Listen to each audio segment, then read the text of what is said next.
بسم اللہ الرحمن الرحیم الحمد للہ رب العالمین وصلی اللہ وسلم علی نبینا و مولانا محمد وعلی آلہ واصحابہ ومن تبعہم بإحسان الی یوم الدین اما بعد۔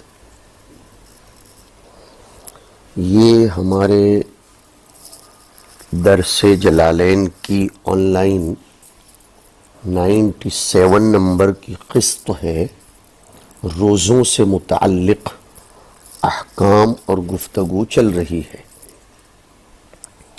طلبہ عزیز، اسلام کے 5 ارکان ہیں، یعنی اسلام 5 اجزاء سے ملتا ہے تو اس کی ہیئت ترکیبی تیار ہوتی ہے۔ ان میں سے ایک صوم رمضان ہے، روزہ ہے۔ انسان بھی تو 5 اجزاء سے مل کر بنا ہے، جگر، دل، معدہ، دماغ اور روح۔ پرسنل لائف میں، شخصی زندگی میں یہ ایک بنیادی چیز ہے۔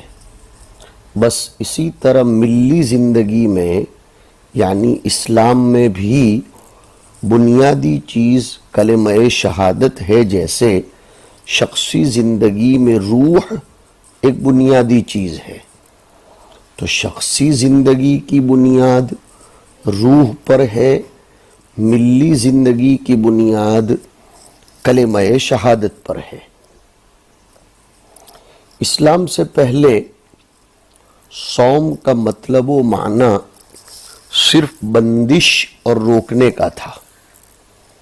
جیسے اگر کوئی گھوڑا کھانا نہ کھاتا ہو تو اسے فرس صائم کہتے تھے، لیکن اسلام نے خصوصی ہیئت و کیفیت کے ساتھ خاص زمانے میں نیت کر کے چند خواہشات کی بندش کا نام روزہ رکھا۔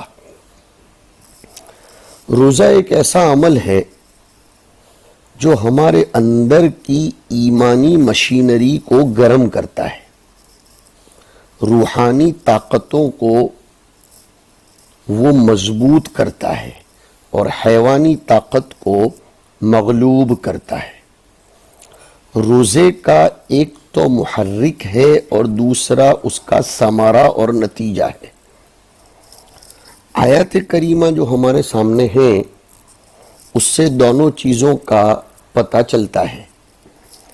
محرک ہے ایمان، اس لیے فرمایا یا ایھا الذین آمنو۔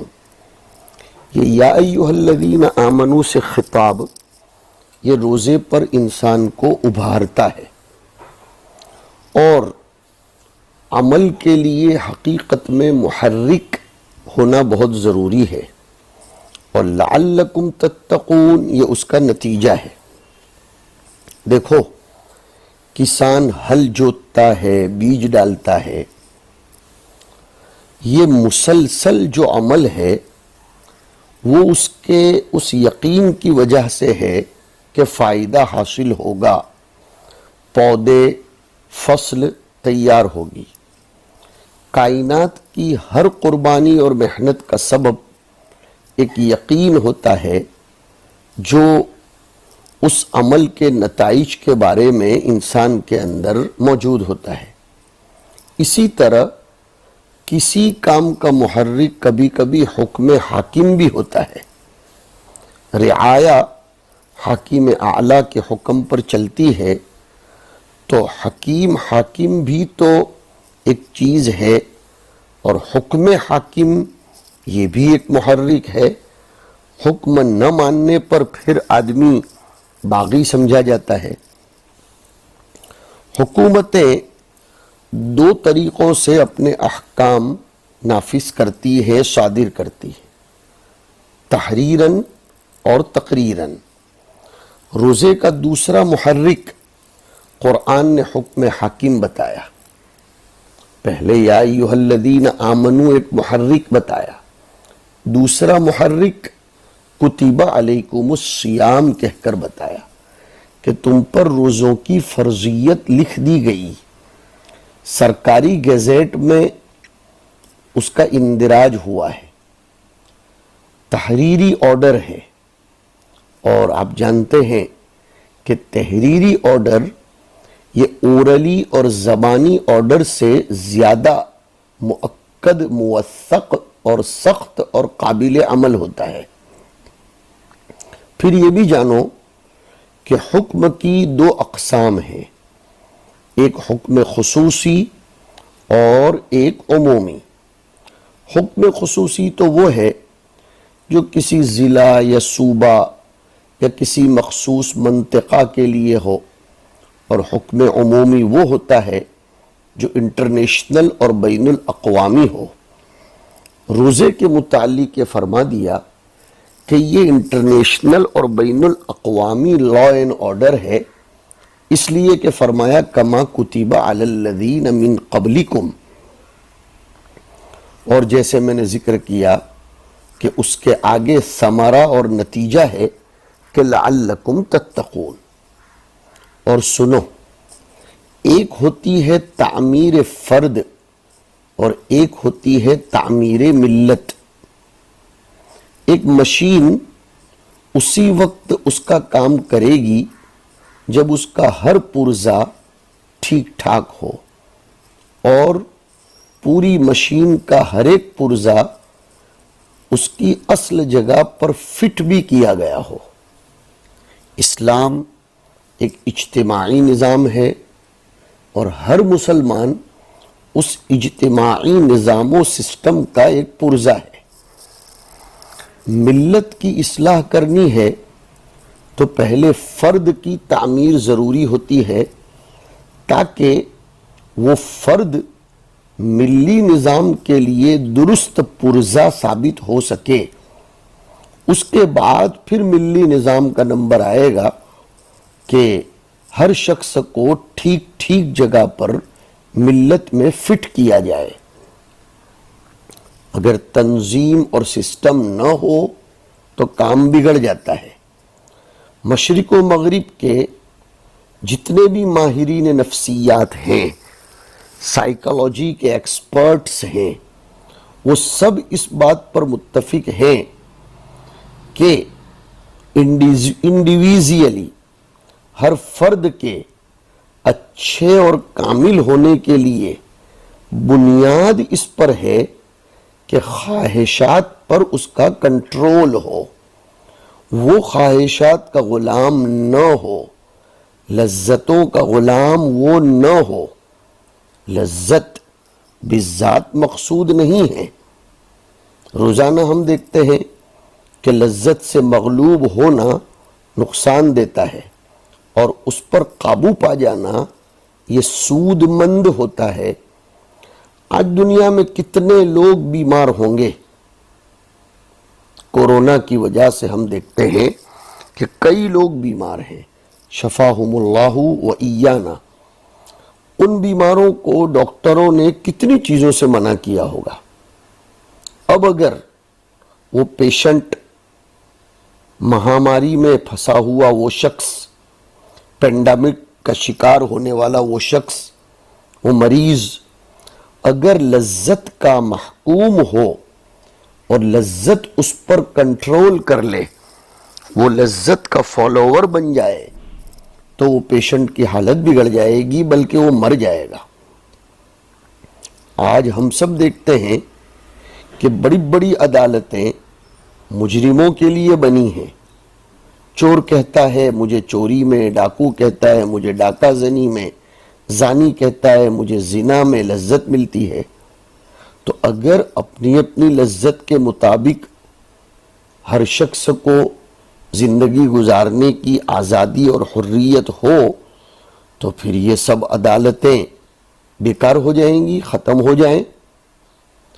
مختصر یہ کہ تعمیر فرد کے لیے بنیادی چیز خواہشات اور لذتوں کو قبضے میں لانا ہے، مگر لذت پر حکومت کے لیے اس سے اعلیٰ لذت کا تصور ضروری ہوتا ہے۔ مریض اور پیشنٹ جو لذیذ چیزوں سے پرہیز کرتا ہے اور ایم اے تک جو طلبہ، دور حدیث شریف تک جو طلبہ، تخصصات تک ہمارے جو طلبہ مجاہدات و ریاضات و مشکلات برداشت کرتے ہیں، تو یہ صرف اعلیٰ لذت، صحت اور عہدہ و ملازمت وغیرہ کی خاطر چھوٹی لذتیں قربان کر دیتے ہیں۔ ادنا لذت اعلیٰ لذت پر قربان کر دی جائے تو کامیابی ہوتی ہے۔ ہاں، ادنا لذت کو اعلیٰ لذت پر قربان کر دیا جائے تو کامیابی ہوتی ہے۔ اب سنو، لذت کی بہت سی قسمیں ہیں۔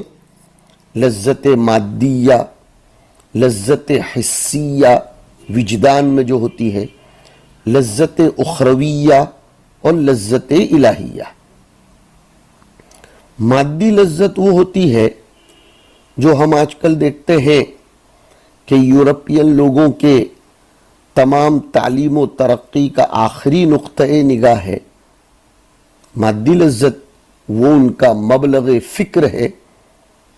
ہاں، ان کی تعلیم اور ترقی، اس کا آخری نقطہ مادی لذت سے اکتساب و استفادہ ہے۔ اس کی پھر کئی قسمیں ہیں لذت مادیہ کی۔ زبان کی لذت کھانے پینے چٹورے پن میں، کان کی لذت موسیقی اچھی آوازوں کے سننے میں، ناک کی لذت پرفیوم اور اسپرے اچھی چیزوں کے سونگھنے وغیرہ میں۔ لیکن امام غزالی رحمۃ اللہ علیہ لذت کی ان سب قسموں میں انسان کے ساتھ تمام حیوانات کو بھی شریک کرتے ہیں۔ فرماتے ہیں کہ یہ زبان، کان، ناک کی لذتیں حیوانات میں بھی تو ہیں۔ کیڑا بھی مزے لے کر کھاتا ہے، مکھی بھی کھاتی ہے، جمع بھی کرتے ہیں۔ اگر مقصد صرف ان لذتوں کا حاصل کرنا ہے تو پھر تعجب ہے کہ ایک کیڑا اور امریکی یا روسی صدر اس میں برابر ہو جائیں گے۔ انسان کی یہ خواہش غلبہ پانے کی ہوتی ہے، یہ ہے بات۔ امام غزالی فرماتے ہیں کہ اگرچہ اکثر حیوان انسان کے ساتھ اس خواہش میں غلبہ پانے میں شریک نہیں، لیکن بعض حیوانات پھر بھی شریک ہیں۔ جیسے دیکھو، انسان بادشاہ ہوتا ہے، شیر بھی تو جنگل کا بادشاہ ہے، اس میں بھی غلبے کی لذت ہے۔ جنگل کا بادشاہ جو حکم کرے اس کو مانا جاتا ہے۔ فرق صرف اتنا ہے کہ انسانی بادشاہ الیکشنز میں ووٹوں کے ذریعے بادشاہ بنتا ہے، شیر کے لیے ووٹوں کی ضرورت نہیں۔ امام غزالی لکھتے ہیں کہ یہ بھی انسان کا امتیازی مقام نہیں ہو سکتا۔ تو لذات مادیہ بھی اس کا امتیاز نہیں، غلبہ پانا بھی اس کا امتیاز نہیں، حیوان بھی اس میں شریک ہیں۔ دوسری لذت ہے لذت اخرویہ۔ اس میں چند چیزیں ہیں۔ ایک دوام یعنی پائیداری، دنیاوی لذتوں میں دوام نہیں ہے۔ آخرت باقی چیز ہے تو اس کی تمام چیزوں میں بھی بقا کی شان ہے۔ دنیا فانی ہے، ہر چیز میں نشان فنا نظر آتا ہے۔ جب دنیا میں ایک آدمی بھوکا ہو جاتا ہے تو پیٹ بھرنے کے بعد اگر اسے بہتر سے بہتر کھانا بھی پیش کیا جائے تو وہ نہیں کھا سکتا۔ اسی طرح یہاں کسی اعلیٰ چیز کے کھانے کی لذت صرف 1-2 سیکنڈ تک رہتی ہے، جب تک کہ وہ چیز زبان پر چٹکی رہے۔ نگلنے کے بعد اور نگلنے سے پہلے کوئی لذت نہیں ہوتی، برخلاف جنت کے کھانوں کے کہ اگر لاکھوں چیزیں کھائیں تو طبیعت سیر نہیں ہوتی اور اس کا مزہ بھی باقی رہتا ہے۔ اسی کو سورہ محمد میں فرمایا اکلھا دائم وظلھا، جنت کے بارے میں فرمایا عطاء غیر مجذوذ، نہ ختم ہونے والی بخشش۔ آخری مزہ جس کا نام ابھی ہم نے لذتوں کی قسمیں شمار کرتے ہوئے وجدانی لذت رکھا۔ امام غزالی کی تحقیق کے بموجب آدمی جب شطرنج، کیرم وغیرہ کھیلتا ہے، کبھی کبھی پورا دن گزر جاتا ہے اور کھانا پینا یاد ہی نہیں آتا۔ کھانے کی لذت جیتنے کی لذت پر قربان ہو جاتی ہے، یعنی ایک وجدانی لذت دوسری وجدانی پر قربان ہوتی ہے، اور روزے سے یہ دونوں لذتیں لذت آخرت پر قربان ہو جاتی ہے۔ لذت حسیہ کو قربان کرتا ہے، ان اللہ اشتری من المؤمنین انفسهم واموالهم۔ لذت دائمہ کون سی؟ بان لهم الجنہ۔ جہاد کی تاریخ بھی تو اس کی گواہ ہے کہ کتنے مسلمانوں نے بِأَنَّ لَهُمُ الْجَنَّةِ کے لیے کتنی ساری حسی لذتوں کو ٹھکرا دیا۔ اکبر الہ آبادی نہیں کہہ گئے کہ پڑھی جب ہسٹری اس بات کا کامل یقین آیا، جسے مرنا نہیں آتا اسے جینا نہیں آیا۔ حضور اکرم صلی اللہ علیہ وسلم کے زمانے میں صحابہ شہادت کی، موت کی تمنا کرتے تھے، کیونکہ وہ لذات حسیہ وجدانیہ کو لذت اخرویہ پر قربان کرتے تھے۔ وہ لذت اخرویہ کے عاشق تھے، حتیٰ کہ حضور نے فرمایا کہ موت کی تمنا مت کرو، اور یہ دعا کرو کہ اللہ اگر ہمارے لیے زندگی بہتر ہو تو زندہ رکھ، اور مرنا بہتر ہو تو پھر تیری مرضی۔ یہ روزے کا اصل میں فلسفہ ہے کہ اس میں آخرت کی لذت کو ترجیح دی جاتی ہے۔ اللہ رب العزت نے اس لیے فرمایا کہ کتب علیکم الصیام کما کتب علی الذین من قبلکم لعلکم تتقون۔ لعل تردد اور ترجی کے لیے ہے۔ جب اللہ تبارک و تعالیٰ کو تمام چیزوں کا علم ہے تو پھر لعل کا استعمال کیوں؟ مطلب یہ ہے کہ روزہ فرض ہوا ہے تمہاری اس امید پر کہ تم متقی ہو جاؤ گے، یعنی روزہ رکھ کر یہ امید رکھو کہ متقی ہو جاؤ گے۔ یہاں بھی دیکھیے امید و بیم میں رکھا کہ تمہیں روزہ رکھ کر متقی بن جانے کی امید رکھنا چاہیے، یقین نہیں رکھنا چاہیے۔ یہ بھی اللہ کا لطف ہے، سمجھو۔ اس لیے کہ اگر وہ یہ فرماتے کہ تم متقی ہو جانے کا یقین رکھو تو روزہ رکھنے کے بعد تو متقی ہونے کا ناز ہی ناز ہو جاتا، جو اللہ سے بعید کر دیتا، اور انسان کے بھرم میں، خیال میں یہ آتا کہ روزے کے ذریعے میں متقی بنا ہوں، اور ناز و نیاز یہ دونوں چیزیں اللہ کے یہاں جمع نہیں ہوتی، وہاں نیاز چلتا ہے۔ صحابہ کے بارے میں ارشاد فرمایا وعد اللہ الذین آمنوا وعملوا الصالحات منہم مغفرۃ واجرا عظیما۔ منہم فرمایا، اگر منہم نہ فرماتے تو جو نیاز پیدا ہوتا ہے وہ پیدا نہ ہوتا۔ ذرا سا لفظ بڑھایا، پوری دنیا کو ہلا دیا۔ منہم اس واسطے بڑھایا ہے کہ صحابہ کو یہ کیفیت بھی میسر ہو، کیونکہ یاد رکھو ناز والوں کو تقرب حاصل نہیں ہوتا، قرب تو نیاز مندوں کو حاصل ہوتا ہے۔ اسی واسطے تمام انبیاء کرام علیہم السلام اہل نیاز ہوئے ہیں۔ منہم بڑھا دیا کہ نیاز کی صورت دیکھنا چاہتے ہیں، وہ ناز کو پسند نہیں فرماتے۔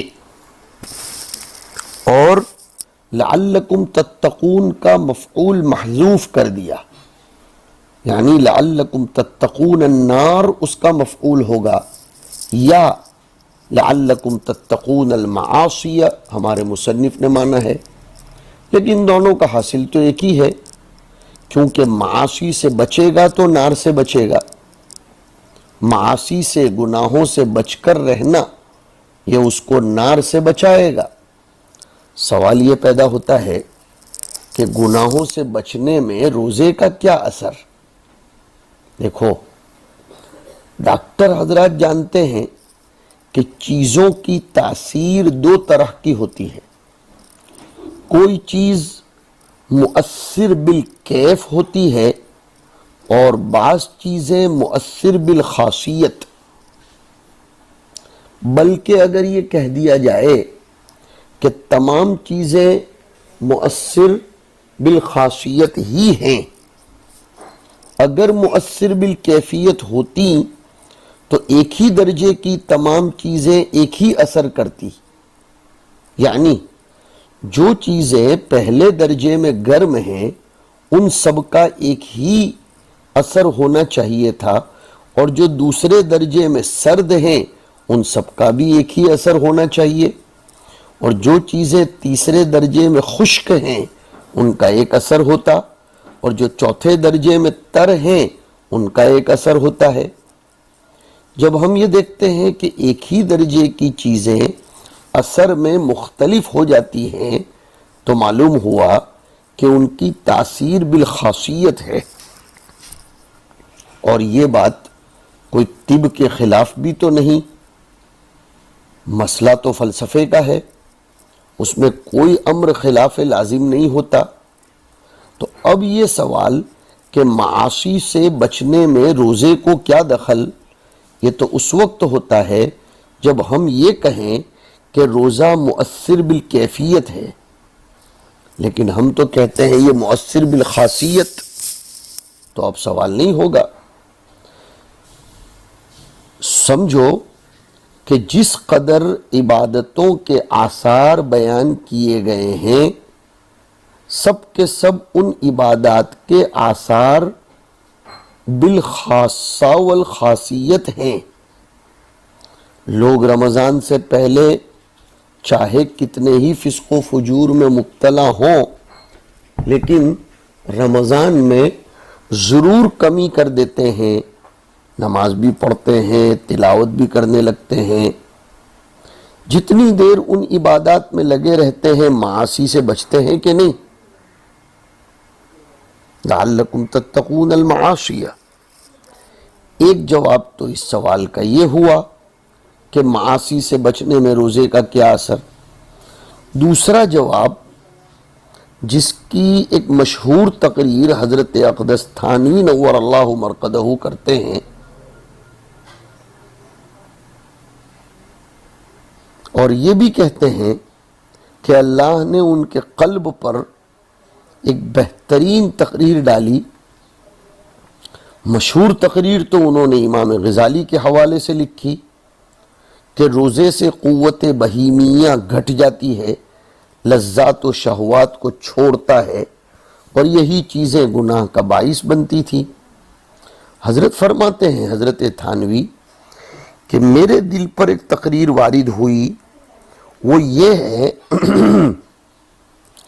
کہ شہوات اور لذات میں کیا کمی ہوئی۔ ہم پوچھتے ہیں کہ رات کو پیٹ بھر کھانا، بیوی سے مشغول ہونا جائز ہے یا ناجائز؟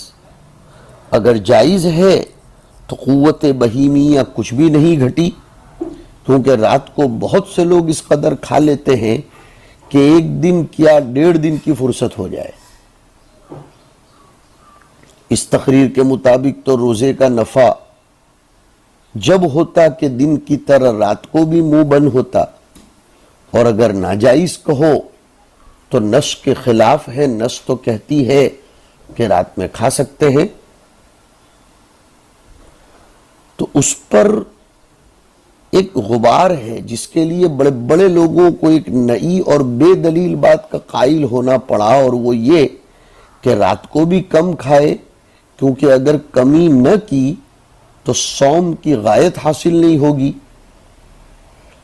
تو یہ توجیہ اقرب ہے مگر حقیقت میں ابعد ہے، حضرت فرماتے ہیں۔ اس لیے کہ سوال یہ ہے کہ کہیں روزے میں تقلیل طعام کی ترغیب دی گئی ہے یا نہیں؟ اگر دی گئی ہے تو کہاں ہے؟ ہم نے تو بہت تلاش کیا، کہیں نہیں ملا، بلکہ یہ ملا کہ کلو واشربو حتی یتبین لکم الخیط الابیض من الخیط الاسود من الفجر۔ اور جن حدیثوں میں تقلیل طعام کی فضیلت آئی ہے وہ صرف روزے کے ساتھ خاص تھوڑی ہے، وہ تو عام ہے۔ سوال تو یہ ہے کہ روزے کے اندر تقلیل طعام کی خصوصیت کی کیا دلیل ہے؟ کہنا پڑے گا کہ نص میں ایسی کوئی ترغیب نہیں ہے۔ البتہ ایک بات ہے، مشاہدہ بھی ہے کہ باوجود رات کو توسع اور گنجائش ہونے کے آخر رمضان میں کسی قدر ضعف ہو جاتا ہے، اور اسی پر عاجز عن النکاح کے لیے صوم کا معالجہ تجویز فرمایا گیا۔ وَمَن لَّمْ يَسْتَطِعْ فَعَلَيْهِ بِالصَّوْمِ۔ پھر اس پر اس کا قائل ہونا پڑے گا کہ رمضان میں رات کو کم کھاوے ورنہ غایت حاصل نہیں ہوگی، بلکہ اس کا قائل ہونا صحیح معلوم نہیں ہوتا۔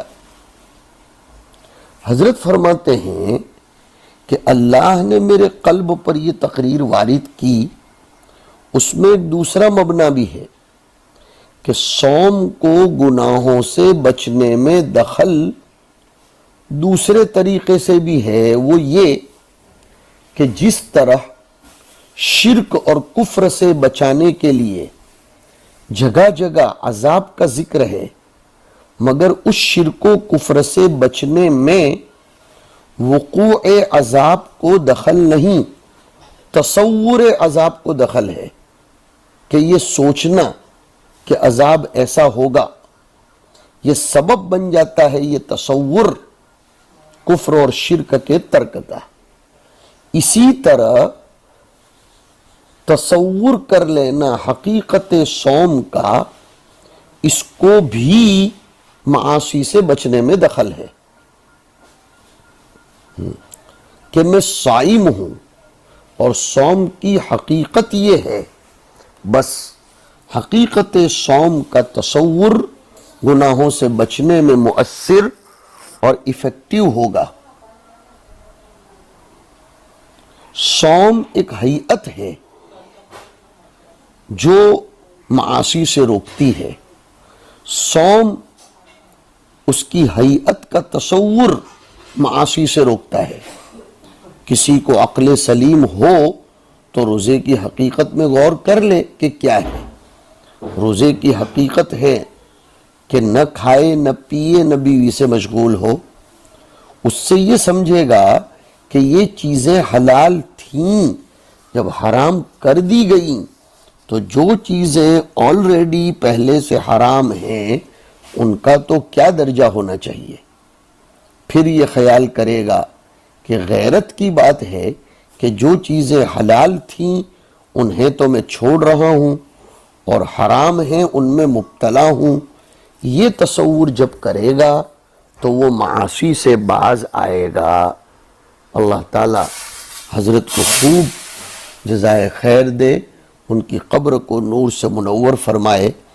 زبردست مسئلہ حل کر دیا۔ وصلی اللہ علی النبی الکریم۔